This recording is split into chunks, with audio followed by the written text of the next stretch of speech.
China cooperates with African police. They say it's to fight crime, but it's more about promoting authoritarianism.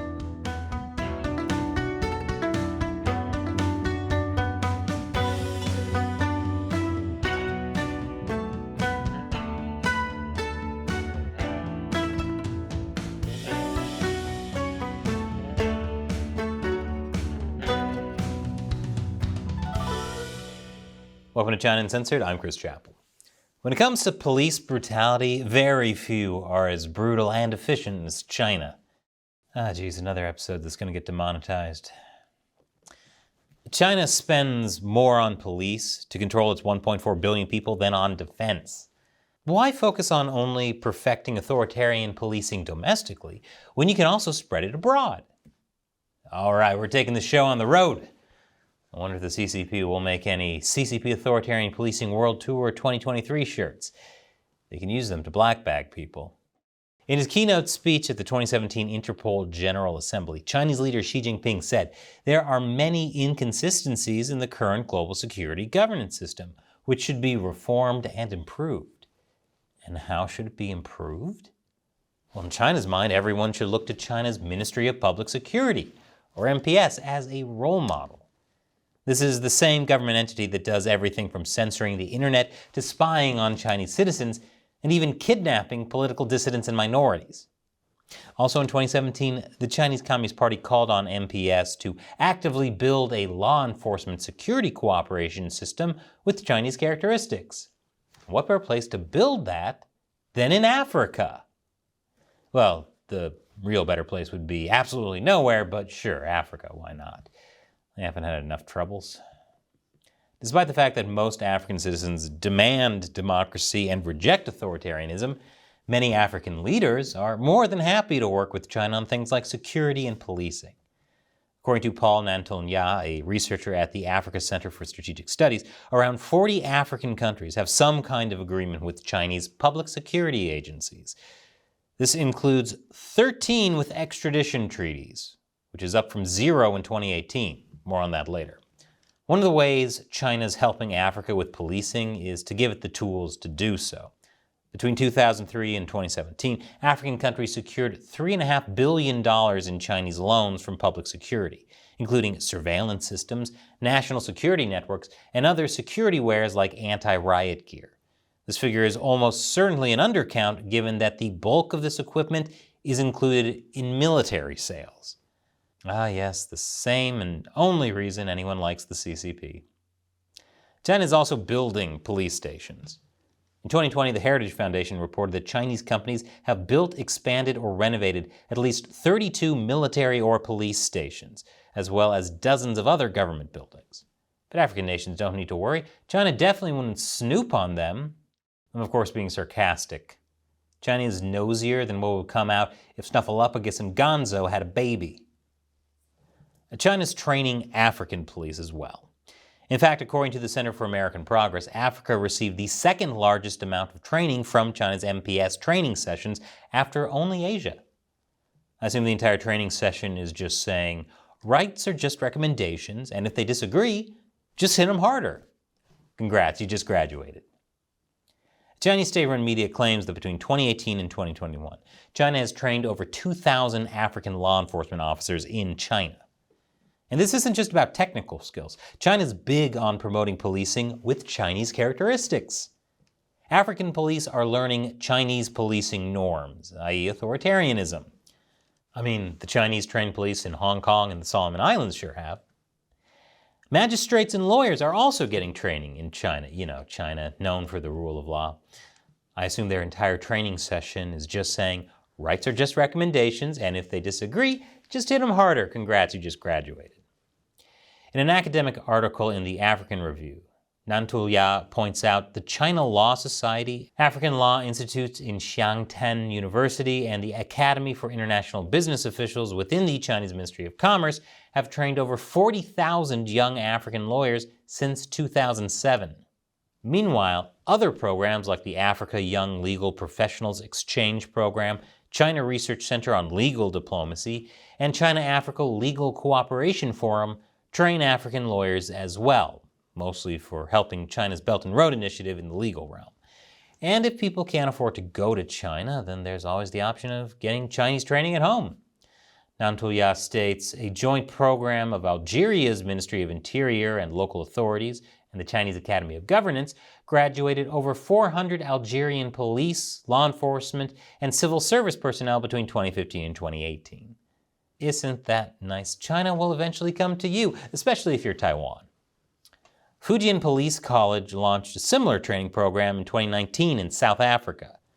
It's not surprising that things like that make people nervous, especially when some Chinese-trained police forces end up becoming death squads, as happened in South Africa. People in Africa definitely have to watch out, not only for their own police, but Chinese police as well. I'll tell you more after the break. Welcome back. China is giving African countries the tools and training to police their own people with a more authoritarian twist. But it doesn't end there. China is also getting directly involved in policing in Africa. Safeguard Defenders found at least 13 overseas Chinese police stations across 10 African countries. China claims that its overseas police stations are just for countering crime and helping Chinese citizens with things like driver's licenses. There's a good chance that China also uses them to intimidate the Chinese diaspora abroad. What? No way. I'm sure China is devoting all this time and resources just to make sure that Chinese citizens in Africa can get driver's license. You definitely need highly trained thugs to do that. Well, I'm joking, that would actually explain American DMVs. If China was behind this cruelty, that would explain a lot. Sometimes Chinese and African police operate together. For example, earlier this year, Zimbabwe and Chinese police joined hands to solve a disappearance case that led to the arrest of 2 Chinese residents. And in January of last year, Ugandan special forces and over 30 Chinese commandos conducted a joint operation that led to the arrest and deportation of 4 Chinese citizens who reportedly committed crimes such as ransom, cyber attacks, and murder in multiple countries. Zambia even contemplated a plan to employ 8 Chinese police officers in 2017, though that was scrapped after public outcry. Now, on the surface, this sounds good. But given that we're talking about China here, the line between actual crime busting and politics is very murky. So I wouldn't get too excited about this Law and Order spin-off just yet. In 2016, for example, Kenya worked with China's police to arrest and deport 44 Taiwanese people not to Taiwan, but mainland China. Taiwan's China Policy-Making Mainland Affairs Council said Taiwan and the mainland had initially agreed to cooperate in investigating the Kenya case, but Beijing had gone back on its word. China, on the other hand, claimed that it was natural that foreign governments would send Taiwanese people to the mainland since Taiwan is a part of China. The line becomes even murkier when the people China goes after aren't even criminals in the first place. China has a long history of abusing international policing tools, like Interpol, for political suppression, especially against Uyghurs. Dolkan Issa, the president of the World Uyghur Congress, was one such victim. He made Interpol's Red Notice list in 1997 after he organized a pro-democracy student protest. It wasn't until 2018 that Interpol removed the Red Notice. So Uyghurs in Africa aren't safe either, not even in Muslim-majority countries. The Arab world, including North Africa, is complicit in China's crackdown on Uyghurs. The Arab world doesn't take human rights seriously? No way. I guess that's the origin of the old joke. I just flew back from Saudi Arabia, and boy are my arms, legs, and head dismembered for speaking out against the Crown Prince. In 2021, one computer engineer who worked for a number of Uyghur human rights organizations in Turkey was arrested in Morocco after China issued an Interpol Red Notice on charges of terrorism. Even after Interpol later suspended its Red Notice, Moroccan courts still ruled in China's favor for extradition, probably because China had all the correct paperwork, if you know what I mean. Egyptian officials, meanwhile, arrested a group of 200 Uyghur residents in 2017 and put many of them in Tora prison, a notorious place reserved for hardened criminals and political enemies. Of course, it's totally just a coincidence that this happened mere weeks after Egypt's Interior Ministry signed a cooperation agreement with China's MPS to address the spread of terrorism and extremist ideologies. Was that discussion, hey, we should spread terrorism and extremist ideologies. Communism is a good one. Uyghur exile groups and students say the detentions were ordered by China on allegations that they had joined extremist organizations. Things like this are why Africans shouldn't trust China to help with policing. But many of Africa's authoritarian leaders find Chinese policies to be very attractive and claim that their way of policing is a good role model. But no one should be surprised when African leaders use China's tools and methods against their own people. And this show would not exist without support from viewers like you. YouTube frequently demonetizes, suppresses, and secretly unsubscribes people from this channel. Join what I call the China Uncensored 50 Cent Army by contributing the show on our exclusive social media platform on Locals. That's ChinaUncensored.locals.com. You'll get a bunch of cool perks, including the ability to ask me questions I'll answer on the show.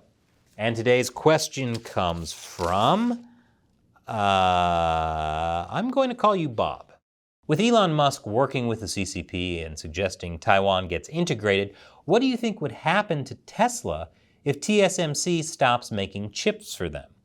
I wish TSMC would stop doing business with these traders. Great question, Bob. So TSMC is one of the world's largest manufacturers of high-tech semiconductors. The entire modern world kind of relies on it. And it's a Taiwanese company. So would TSMC put the screws on Musk for his support of a Chinese takeover of Taiwan? I doubt it, because they do a lot of business in China too.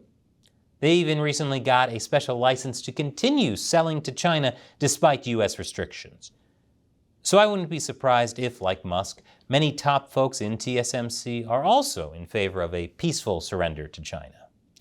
Thanks for your question and your support, Bob. And thank you for watching. Once again, I'm Chris Chappell. See you next time.